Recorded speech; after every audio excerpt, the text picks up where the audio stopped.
Welcome back to AllGen Academy, and today we're going to talk about another important element and variable in consideration when creating your financial freedom plan, and that's inflation. Okay, and again, this gets economics, and it's not the most exciting topic to talk about, yet so critical to consider when you're creating your plan, or when someone's creating a plan for you, because if you don't take this element into account, you're gonna be hurting in the long term. Okay, you're not gonna, you see a lot of people that when they were told 20 years ago, oh, you're gonna get this much Social Security, oh, that's great, and then 20 years come, and that's what they're like, I can't live off of that, and this is why it's something called inflation. So for those of you who've done planning with AllGen, we have I'm going to refer you to a trail map.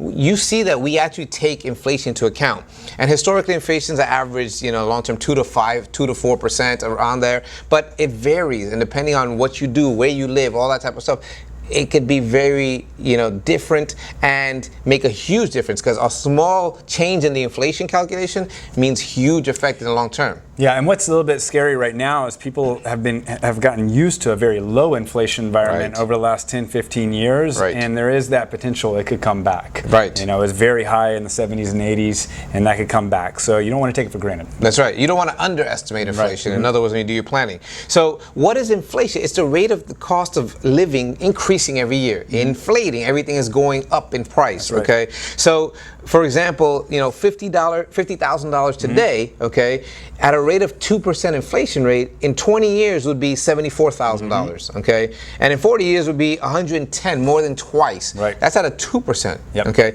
So let's go 4%. That's not like a huge jump. Oh, it's just 2% difference. Look at the numbers. In 20 years, at a 4% inflation rate, we're talking 109, more than twice today's cost, and in 40 years, $240,000. Yeah, think about that for a second, because if you say 20 years, you're thinking about financial freedom and retirement in 20 years, and you're saying, I think I need to live off of 50,000. Right. 20 years pass by, high inflationary environment, and that 50,000 is now 240,000. So that 240,000. 40 years later is 240,000. 20 years, that's 109,000. So that $109,000 is more than twice of what you were thinking you needed. And so, people don't a lot of times pay attention to that, and it's really important to pay attention to that, because it's a real thing. And this is why, at the same time, progress is measured as getting ahead of inflation. Okay, at least keeping up is maintaining, but progress is getting ahead of inflation. And this is why sometimes you have to, and we're going to get into this in the investment side, why we try to outperform inflation. Okay, because if not, you're actually losing. And we're about to talk about that now. Why take some risk? Because if I have all my money in a savings account, it's safe. Right. But if it's not keeping up with inflation, you're about to see what happens to what's called purchasing power. Right. Okay? And people don't see that, but it's a real thing. That's exactly right. We'll get into that on the next slide here. So one of the measurements of inflation traditionally has been this thing called consumer price index, and what that is, it's an aggregate of the average change in price in different basket of goods and services. Okay. So that, I don't want to get too technical. This is an economics lesson, but if you look at the CPI, you can see what it's done historically and where inflation may be.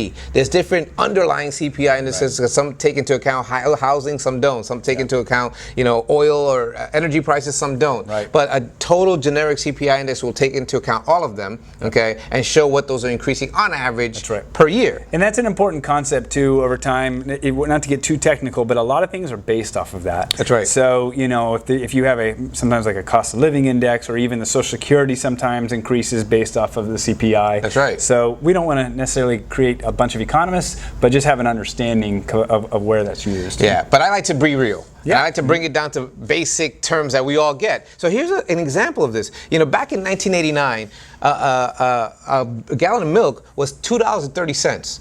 Today, on average, is $3.50. Okay, so it's about 50% more. I want to find that price, because I'm paying like $4.50. Well, that was in 2018, 2 years ago, as of the recording of this video. Okay, a loaf of bread was 61 cents in '89. Today, average price is $2.50. Okay, gas $1.12 today, or 2018, which is about 20 years later, $2.90.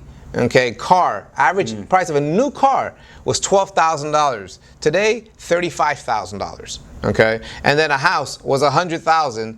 In 2018, 222,000. So life gets more expensive. It does. We can't control that. So why is this important to understand? Because as we start projecting your plan, we have to take inflation into account and consider the different underlying variables. And these, as I mentioned before, they vary by category because not everything goes up at the same price. That's right. Yeah, I mean, sometimes like right now and over the last decade or so, healthcare has gone up a lot. That's right. There's been times where college costs has been astronomical. That's exactly right. So this chart just kind of shows the different over time how much some of these areas go up or down. But just understand, at any given time, you can have a component which, depending on the stage of life you're in, like healthcare, for example, if that component goes up a lot, that means a lot to you if you're in your 70s and your 80s because you're going to a lot of doctors, you're getting surgeries and things like that, and it costs more. That's exactly right. So, I mean, this is a confusing chart, but at the same time, it shows the areas that have typically been higher on the inflationary track. Right. You have food, you have shelter,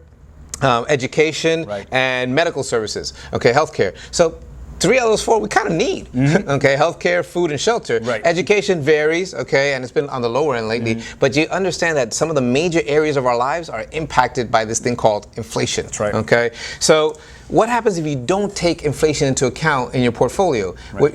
What you're doing is you're losing what's called purchasing power. Okay, because $1 yesterday is not the same as $1 today, and that's what this chart is showing. Yeah, we see so many people that over time, they were used to having money in like a CD or having money in a bank account. And there's a obviously we're a big believer in having emergency reserves and having some money in the bank account. Right. But when all your investments are stuck on, just in a savings rate earning 0.01%, like what it's getting today, that's right, or a CD earning 0.5%, you can see here in 1900.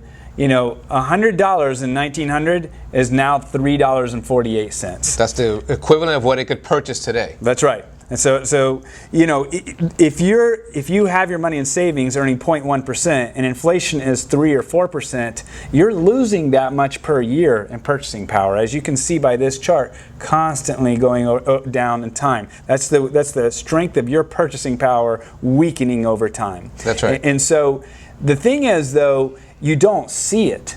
So, people get scared. They want to have their money in cash. They want to have their monies in savings because they're not seeing the value of it go down. Right. But there is an element where your purchasing power is getting weaker over time, and it's such a crucial piece because sometimes people don't have enough of investments that are growing and outpacing inflation. That's right. They have the majority of it earning very little income that's earning less than inflation. Yeah, the mindset is, well, I'm not losing any money, right, to keep it safe.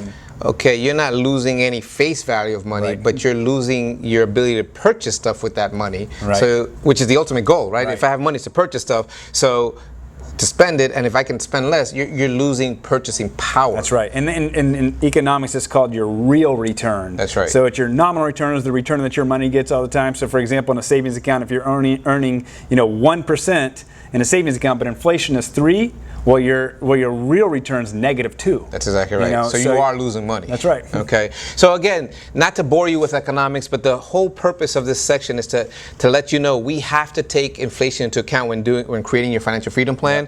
It's critical because it has long-term ramifications, and it helps you be more accurate in terms of what it is you're going to need, when you reach that financial freedom stage, and to understand the impact that has as far as your portfolio and what balance you should have between safe and not as safe investments. That's right. So thank you for listening. Look forward to seeing you in the next lesson.